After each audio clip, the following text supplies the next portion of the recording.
well, I've known him for a long time, but we lost touch. We lost touch, and I was very surprised to find out he is now a pastor.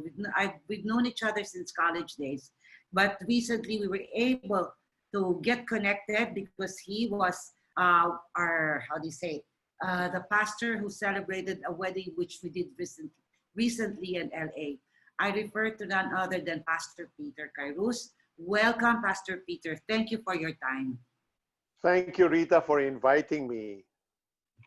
And he's very, very health conscious, especially with this heat. He's drinking water, and I'm just sticking to my orange juice. I'm nursing this drink. So I am very, very pleased that at this point we were able to get in touch with you. You gave us your time and putting effort in this, because let's face it, there are a lot of couples out there who really want to know what is in store for them. What can they work with as far as getting married? I mean, officially getting married.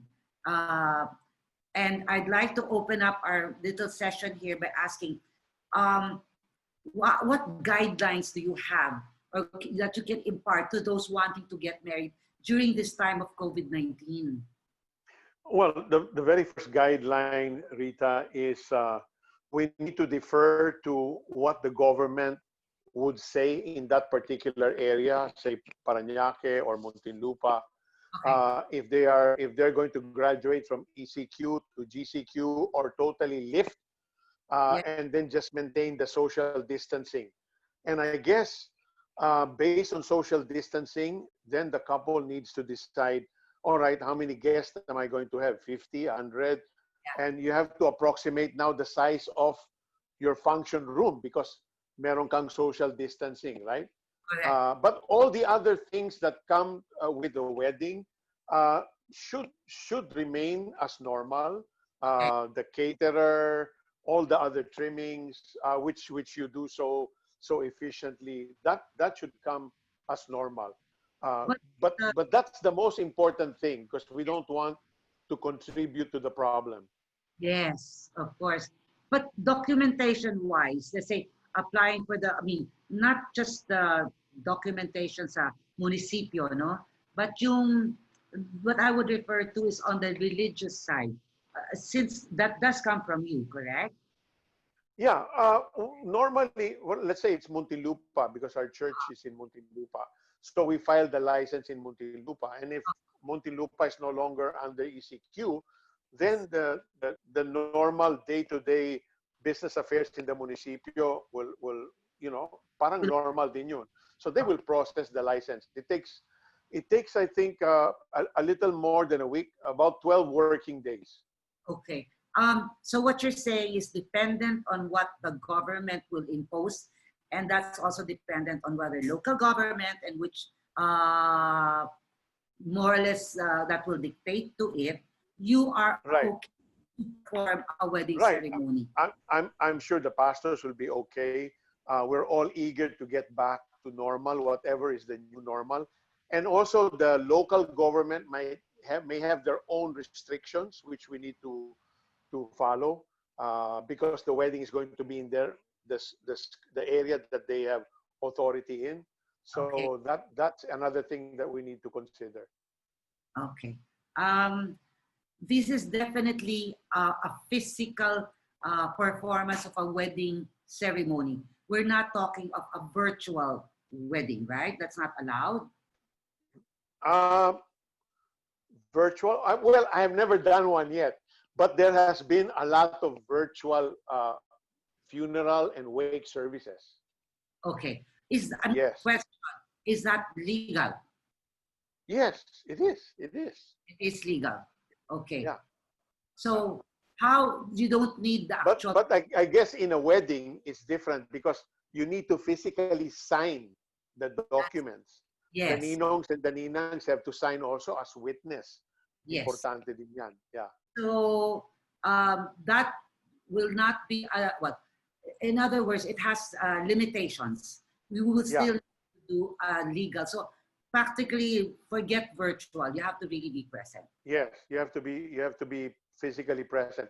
Also, another thing to consider is if most of the ninongs and ninangs will be senior citizens na.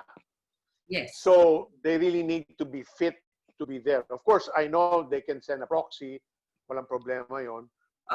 But you would want your real ninongs and ninangs to be present, di ba? Correct. Yeah. Correct. So you're still presently performing weddings. Yeah, Have you? well, I had a wedding scheduled for end of May. So the couple postponed it by 3 months. Okay. So it got moved by 3 months. They haven't settled on the day yet. They're supposed to advise me, but they said plus 3 months. So I said, I think that we should be okay by then. Yeah. Not a big wedding, maybe about less than 100 people. Yeah. Yes. Now, all conditions being all right, meaning they meet the conditions of the municipio, the civil government, the local government, and everything. You on your end, would you require anything specific that's not covered by what the government is covering? Like your own safety measures? Yeah, well, which is actually social distancing, except of course the couple. It's weird naman if the couple are so far apart. They're Yeah. about to get married. But you know, knowing that they know each other and they know that they're okay physically. So I guess everybody else besides the couple will be Yes. maintaining the social distancing.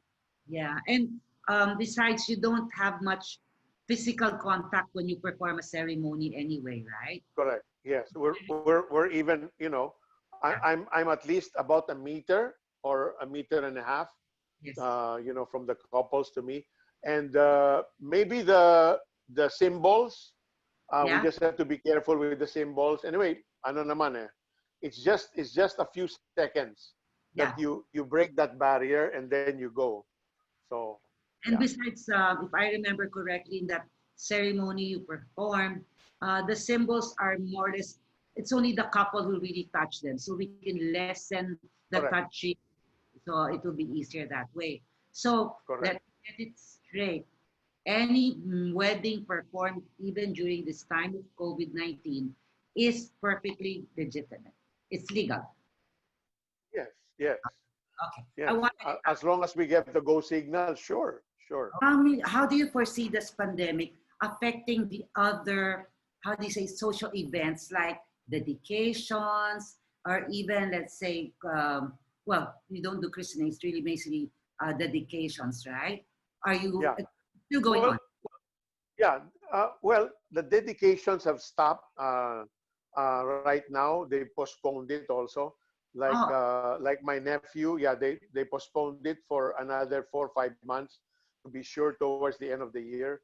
okay. Because though they're much smaller in number, but Yes. they just want to make sure that all the relatives get to come, especially the older folks. Yeah. That's it makes Yeah. sense that at Yeah, least you know, Rita, we're on our way to going back to normal. Just what that new normal will entail, we will live with that. I mean, weddings will go on, baptisms, dedications, funerals. I mean, life as normal will go on, yes, except with certain precautions. Yeah, because it's really like what some of our other guests have said.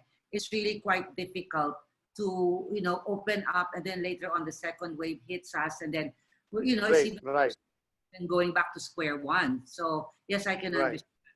Now, I'd like to know more. Before we went online and everything, you were talking to me about your outreach program during this time of the pandemic. Can you tell us Yes. more about it? Yes, well, the humanitarian arm of the 700 Club Asia is called Operation Blessing Foundation Philippines. Okay. And Operation Blessing Foundation Philippines does disaster relief, every time we have a typhoon. But now, since March, we're on our third wave of going around the different hospitals, especially the provincial hospitals that, Yeah. don't get much funding. You're We've neglected. distributed, yeah, PPEs, hygiene kits, food bags. We went to Tacloban, we went to Davao, we went as far as Montalban, Rizal to give food bags.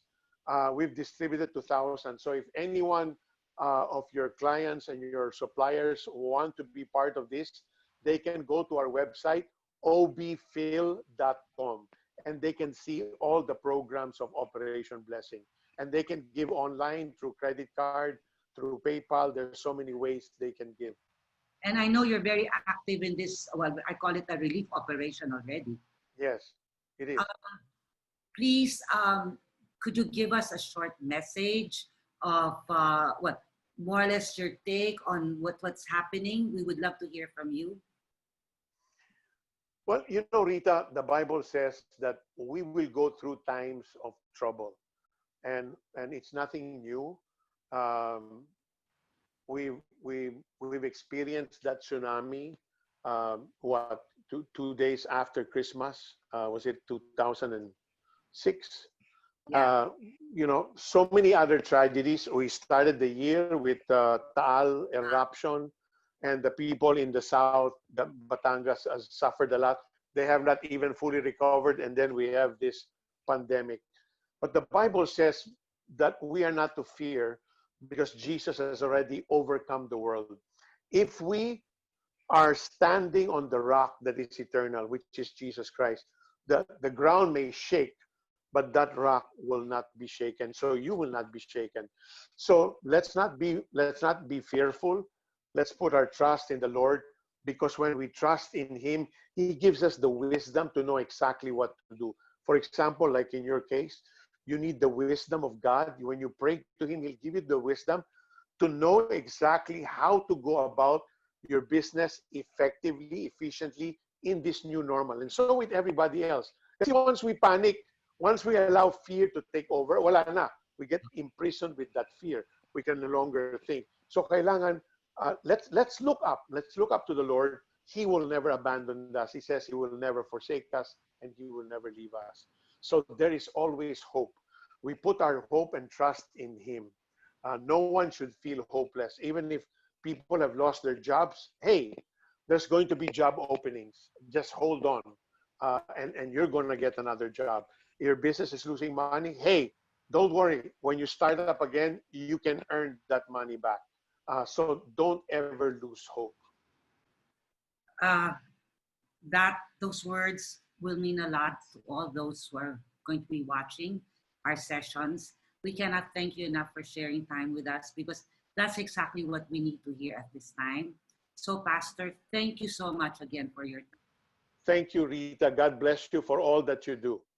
Thank you so much. Thank you. And cheers to you. Looking forward to seeing you soon. Thank yes, you. Cheers to you. Cheers to you.